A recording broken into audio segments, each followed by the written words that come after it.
Hi, అందరూ బాగున్నారా? నేను మీ సేవి హ్యాపీ ఛానల్ స్వాగతం. మీ అందరికీ నమస్కారం. అయితే అందరికీ కూడా సంక్రాంతి శుభాకాంక్షలు. 2026లో అందరూ కూడా ఈశ్వరుడి కృపా కటాక్ష వీక్షణాన్ని పాత్రలు అవ్వాలని కోరుకుంటున్నాను. అయితే మీ అందరికీ కూడా సంక్రాంతి విశిష్టత గురించి 2 మాటలు చెప్పాలనుకుంటున్నాను. ఏదేమైనప్పటికీ ఏది శాశ్వతం కాదు.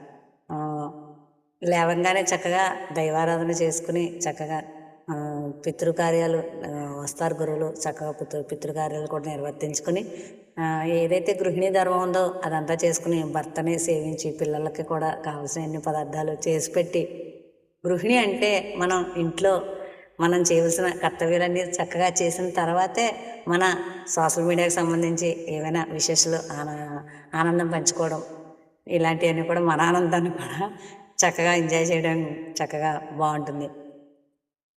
అయితే ఈ యొక్క 2026లో అందరికీ కూడా ఈశ్వరుడు జ్ఞానాన్ని, భక్తిని, జ్ఞానాన్ని, వైరాగ్యాన్ని, ముక్తి మోక్ష సోపానంటే హరిసన్నిధి చేరాలంటే ఆకాంక్ష అందరికీ కలగాలని కోరుకుంటున్నాను.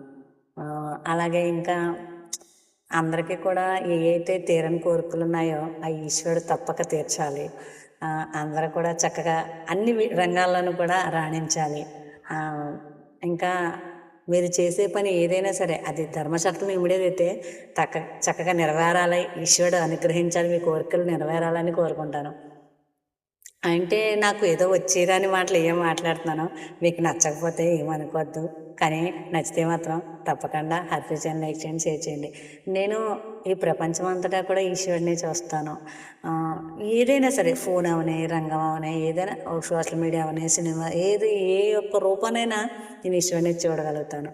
మీరు నన్ను మాత్రం అపార్థం చేసుకోవద్దు. నేను మీ వసుదైక కుటుంబ విశ్వం అంతా నా కుటుంబంగా భావిస్తున్నాను. అందరికీ సంక్రాంతి శుభాకాంక్షలు మరోసారి. బాయ్.